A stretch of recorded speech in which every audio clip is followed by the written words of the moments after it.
બનાસકાંઠા જિલ્લાના કાંકરેજ તાલુકાના શિહોરી નદી પાસેથી વિદેશી દારૂ ભરેલ સ્વિફ્ટ ગાડી નંબર GJ01RW0296 પકડતી એલસીબી પાલનપુર પોલીસ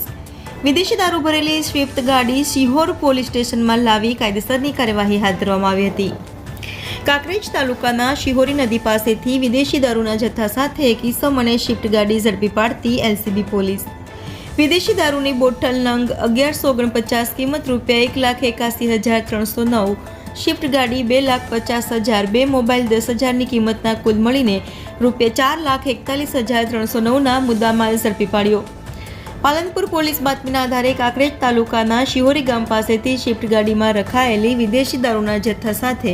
એક ઈસમની અટકાયત કરી ગુનામાં સંકળાયેલ અન્ય એક ઈસમને ઝડપી લેવાના ચક્રો ગતિમાન બનાવ્યા હોવાનું જાણવા મળ્યું છે। આ બાબતે મળતી હકીકત બનાસકાંઠા જિલ્લા પોલીસ અધિક્ષક અક્ષયરાજ મકવાણાનાઓ શહેર અને જિલ્લામાંથી પ્રોહિબિશનને લગતી ગેરકાયદેસર પ્રવૃત્તિને નેસ્ત નાબૂદ કરવા સૂચના કરેલ હોય જે અનુસંધાને માર્ગદર્શન હેઠળ પાલનપુર એલસીબી પોલીસ સ્ટાફના માણસો ખીમણા વિસ્તારમાં પેટ્રોલિંગમાં હતા ત્યારે બાતમીના આધારે વ્હાઇટ કલરની સ્વિફ્ટ ગાડી ઊભી રખવતા ચાલકે ગાડી ભગાડતા પીછો કરી શિહોરી નદી પાસેથી સ્વિફ્ટ ગાડી દારૂ ભરેલી કોડન કરી પાલનપુર એલસીબી પોલીસે ઝડપી પાડી શિહોરી ગામ પાસેથી વિદેશી દારૂના જથ્થા સાથે સ્વિફ્ટ ગાડી સહિત અને એક ઈસમને ઝડપી શિહોરી પોલીસ સ્ટેશન લાવી આગળની કાર્યવાહી હાથ ધરી હતી।